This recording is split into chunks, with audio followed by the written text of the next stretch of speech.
Assalamualaikum warahmatullahi wabarakatuh. Perkenalkan, nama saya Mardatila dengan NIM 23042172.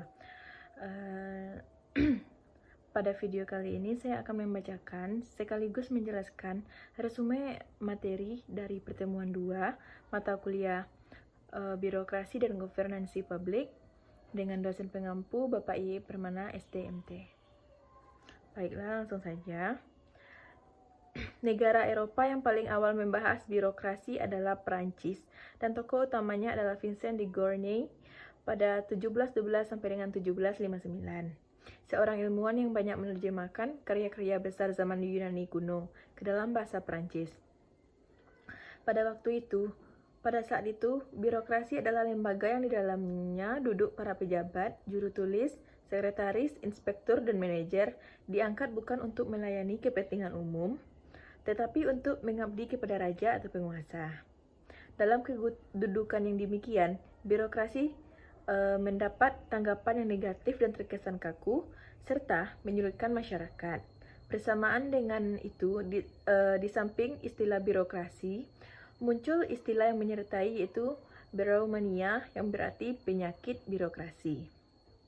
Di Prancis, tulisan yang dianggap penting sebagai tonggak pembaruan birokrasi adalah karya de Gournay. Karya penulis tersebut dianggap penting karena secara eksplisit telah mengungkit klasifikasi pemerintahan Yunani klasik. Di dalam pembahasannya telah ditemukan tipe pemerintahan yang lain, yang berarti menambah bentuk-bentuk pemerintahan yang sudah ada dan sudah diakui seperti monarki, aristokrasi, dan demokrasi. Di luar itu, ia mengidentifikasi adanya suatu kelompok penguasa dan suatu metode pemerintahan yang baru. Bila mengartikan birokrasi berdasarkan istilah, berasal dari kata biro dan kratia, berarti pengaturan dari meja ke meja. Dalam pembendaharaan bahasa abad ke-18, biro atau bureau yang diartikan meja tulis, selalu diartikan sebagai di mana para pejabat bekerja. Dalam bahasa Prancis, menjadi birokrati, dalam bahasa Jerman menjadi birokratia atau birokrat. Pendapat Weber tentang birokrasi nasional berusaha memisahkan antara kantor dan si pemegang jabatan, kondisi yang tepat untuk pengangkatan dan kenaikan pangkat. Hubungan otoritas yang disusun secara sistematik antara kedudukan, hak, dan kewajiban yang diatur dengan tegas dan lain-lain. Salah satu petunjuk bagi konsep umum Weber dalam identifikasinya terhadap jenis birokrasi patrimonial, di samping jenis birokrasi lain, yaitu ada birokrasi rasional.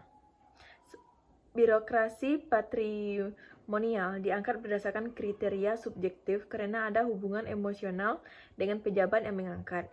Sedangkan birokrasi rasional diangkat berdasarkan kriteria objektif, yakni syarat-syarat yang sudah ditetapkan lebih dahulu sebelum seseorang menjadi pegawai pemerintah.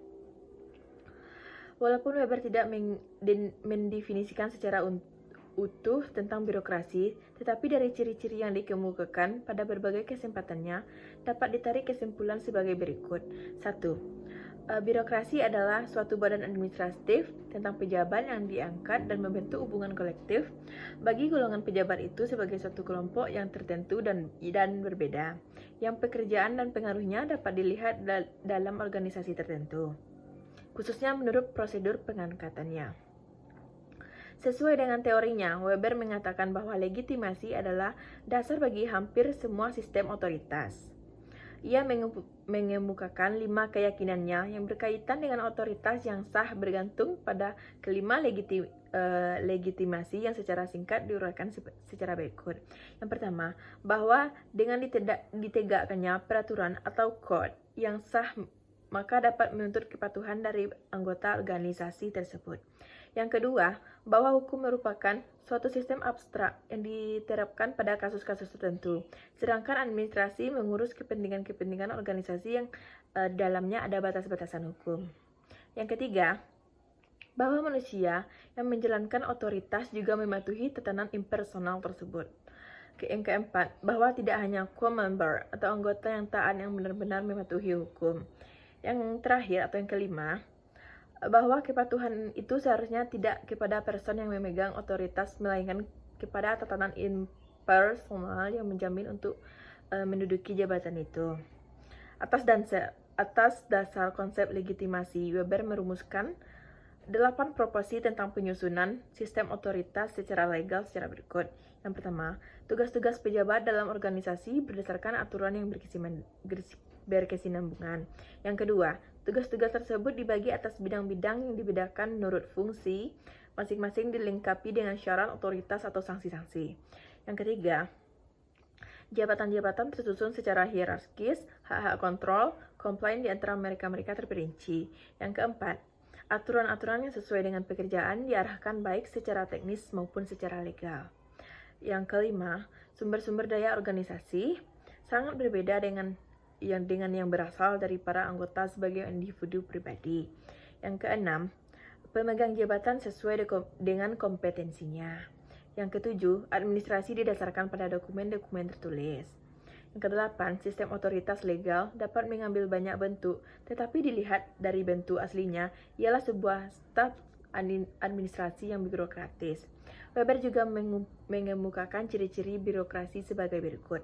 Yang pertama, para anggota staf menjalankan tugas secara impersonal. Yang kedua, ada hierarkis jabatan yang jelas. Yang ketiga, fungsi-fungsi jabatan ditentukan secara rinci. Yang keempat, para pejabat diangkat berdasarkan suatu kontrak. Yang kelima, mereka dipilih berdasarkan kualifikasi profesional. Yang keenam, gaji diberikan atas dasar peraturan yang umum yang telah ditetapkan. Yang ketujuh, pos jabatan adalah lapangan kerjanya sendiri atau lapangan kerja pokoknya. Yang kedelapan, terdapat jenjang karir di mana promosi dimungkinkan berdasarkan senioritas maupun keahlian atau merit dan merupakan pertimbangan keunggulan atau superior. Yang kesembilan, sering terjadi penempatan jabatan yang tidak sesuai dengan kompetensinya. Yang kesepuluh, tunduk pada sistem disiplin dan kontrol yang seragam. Weber memandang birokrasi berbeda dengan demokrasi. Birokrasi harus memenuhi syarat sebagai anggota atau orang yang diangkat. Sedangkan demokrasi adalah perwujudan dari orang-orang yang menjadi pejabat karena dipilih orang banyak sehingga dilihat dari cara yang demikian. Demokrasi lebih objektif, sedangkan birokrasi sangat subjektif dilihat dari cara dan pengangkatannya. Weber memberikan mekanisme untuk membatasi lingkup sistem-sistem otoritas yang umum dan birokrasi khususnya, yang dikelompokkan menjadi 5 kategori pokok. Yang pertama adalah kolegialitas, yang kedua pemisahan kekuasaan, yang ketiga administrasi amatir, yang keempat demokrasi langsung, dan kelima adalah representasi atau perwakilan. Baik, sekian dulu penjelasan dari resume pertemuan kedua mata kuliah birokrasi dan governansi publik. Kalau ada kesalahan, saya mohon maaf. Saya akhiri dengan Assalamualaikum warahmatullahi wabarakatuh.